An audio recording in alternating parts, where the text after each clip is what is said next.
Dharani Dhar Burra, who is a master's graduate from KAUST, graduating in 2011 in Bioscience. It's a pleasure to have you on our alumni conversations today. I'm working from home at KAUST in Saudi Arabia. You're working from home in Jakarta in Indonesia. So it's great to have the opportunity of talking to you. And I'm going to call you Dee throughout this interview because we're old friends. And Dee, could you start off by telling us a little bit about yourself?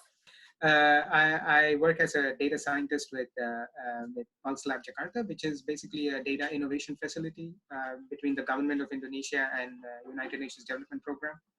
So my role basically is to make big data work for development. That's what they call.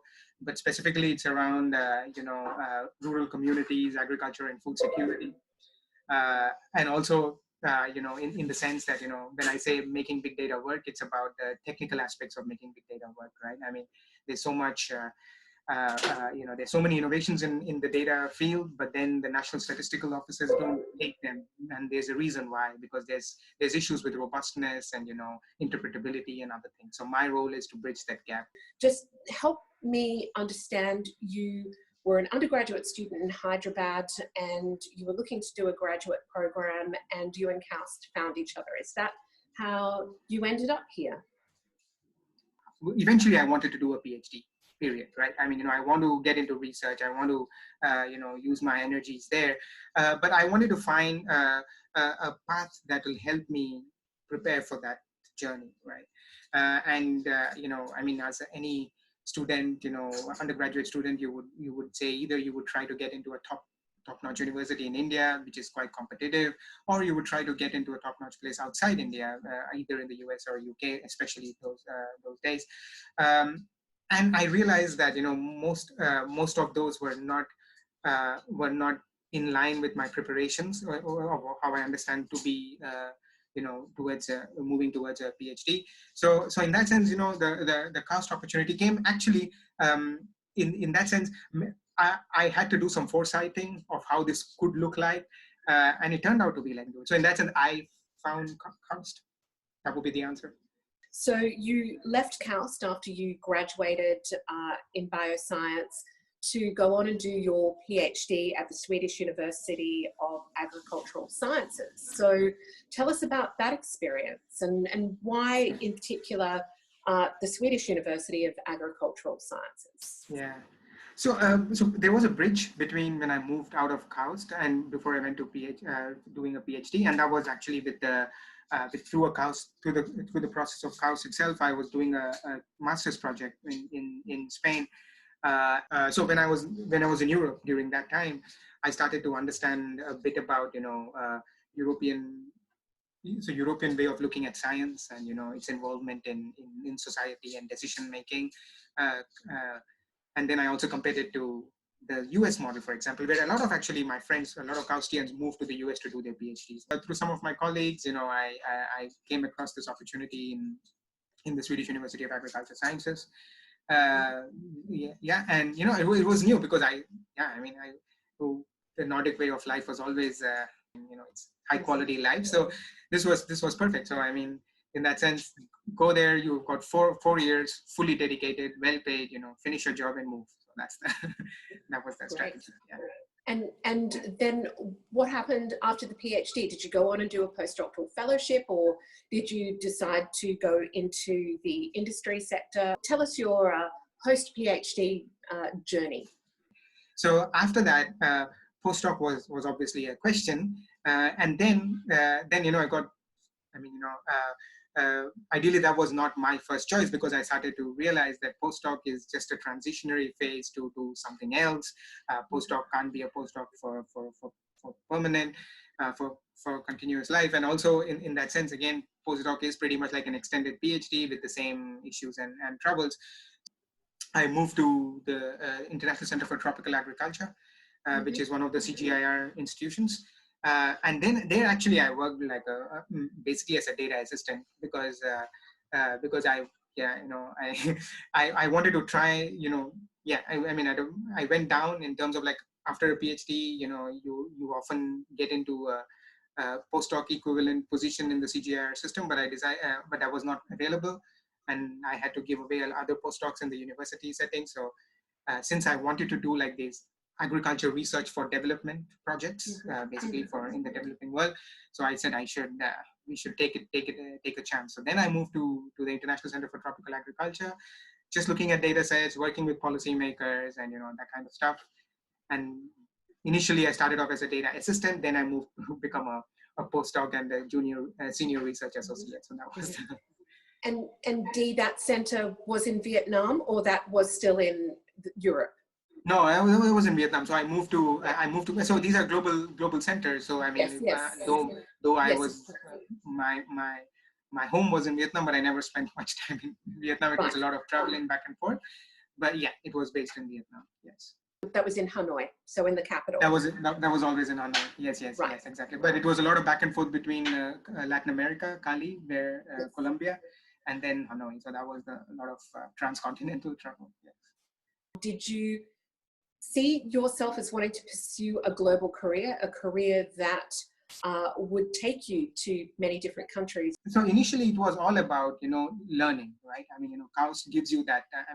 Also, it's also in maybe it's my nature as well that you're obsessively, you want to learn things, you want to explore, experiment, and luckily KAUST and my PhD education, fuel that feelings. Then what happened is when you start working with this, then you get to see newer parts of the world, newer challenges. So it becomes like a feedback mechanism, right? So you want to learn, and then there's a new challenge, so you go to that place eventually, and then you learn, then you go to another place, you learn.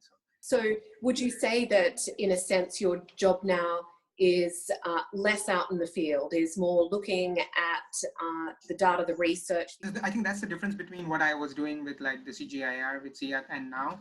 What happens is that your data is only as good as how you collect it, right? So then still we had to go back to the field, right? And then I, as a data person, I also had to go to the field, and then I would say, but this is not the way to collect, say, you're tagging your GPS locations for your plot, you have this much error, that kind of stuff, right? So that was one challenge. So you still had to go back to the field, even as a data person, to understand how data was collected. But then also other things, right? So how would you measure food security? I mean, because if I understand that, only then I can use the right approaches to analyze that data. So it was still that connect between, the field-based work and, feeding into the analytical approaches, right? But now with the new job, it's more not connected to the field anymore, very little. It's more about now working with the governments and their data systems and understanding how they collect. So there's enough expertise there. So now that field connection has gone, but I've got a perspective from the state of their challenges and the way they look at data. So that's the difference predominantly. And when you were a kid growing up in India, did you always love data? Personally, from my side, it was always about going back to explorations and experimentation, right? So it was never sector specific. Does it have to be numbers? Does it have to be trees? Does it have to be animals, right? It just was always, and whatever was needed, right? But then slowly that interest for experimentation turned into being problem solving, and then slowly from problem solving for others. So that was the transition. So, and in this process, I realized, I think we'll have to fill up that gap of data analytics, and not only data analytics, but also the whole process of the entire life cycle of data, how it's collected, where it's stored, how it's analyzed, how it's interpreted. The interest came. It was never like, oh, do I like numbers? No, that was not the case. Over the journey, I realized numbers are important, and they can make a big change. That's where I picked up the skills. Yeah. So you've established yourself in the world of development. Do you foresee that that's where you want to keep your career?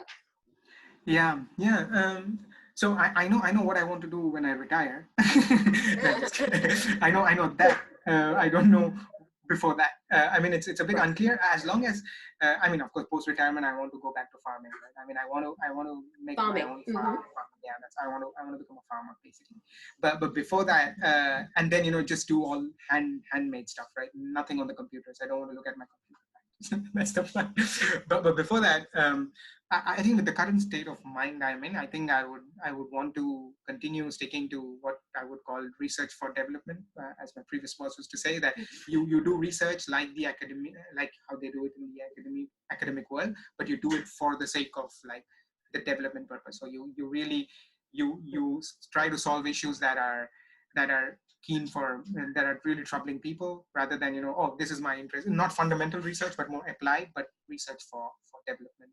And a lot of KAUST alumni who we talk to not only talk about their careers as being useful, they talk about wanting to make an impact. So what does making an impact professionally look like to you? Yeah, so there's a more practical element to this and a philosophical element to this. So the more philosophical element is going back to sleep every day, every night, being satisfied. That's the impact for that day.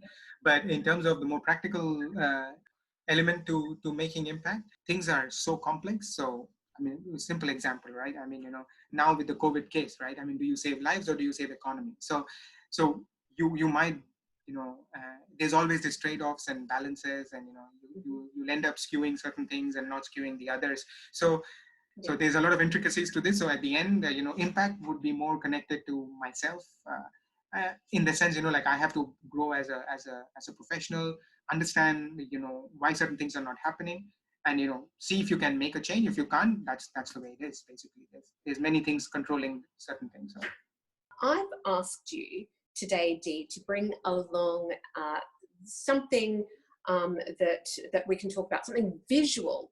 There might be some photos that you want to share with us. You can see the screen, right? Yes. So that was in the Pacifics, in Samoa, and I was with the Prime Minister there. Quite beautiful place. Samoa is a very beautiful place, but unfortunately didn't get much time to go out and enjoy the beauty. But then got to meet some very, very good people who have good visions for their country, right? That's the president of Samoa who has invited me back again if ever an opportunity. So I do some work in the Pacifics as well, and this was in that regard. So this is in a very remote part of Vietnam, in the northern part, bordering China. I was working with some local communities, predominantly minorities whose livelihoods are around agriculture, but still the traditional way of doing agriculture. So they came up to me and they said, hey, I want to digitize the way, farming is done in this community, right? So it was a way to show support to their ideas. So we actually together built a digital solution for farmers, in the sense that they could connect to the markets directly. So that could be an incentive to change the way they were doing their agriculture in a more sustainable manner.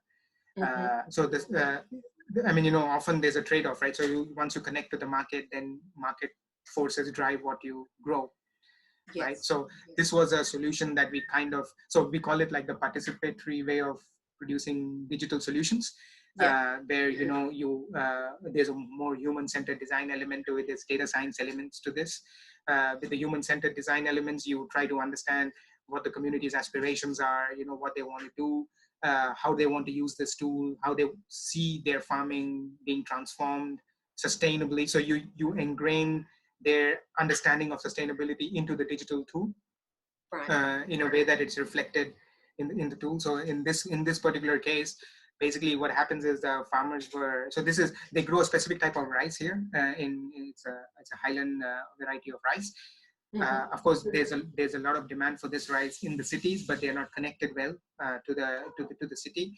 So the idea was to make this as a niche product, right? And in the way the niche product happens here, the way the niche product is developed here is by building in traceability, right? So you build a bit of, like you see on your chocolate coffee powders, right? I mean, like this farmer in some Nigeria, that kind of thing. So it was to build that solution. plus then use that data in the traceability system to build decision supports for farmers, right? So that's what does life outside of work look like? So, you know, you live in Jakarta, you're with your family. When you're not working and making the impact that you are in the world of development, what do? What sort of hobbies do you have? What passions do you pursue? So I play a lot of sport. So that's one. Of course, Jakarta is a big city, so there's not many grounds inside the city. So you play a lot of indoor sports. So I play a lot of badminton and table tennis, which I actually miss playing in KAUST. I remember I used to miss classes and play in the in the student center. Yeah, but also on top of it, I play percussion.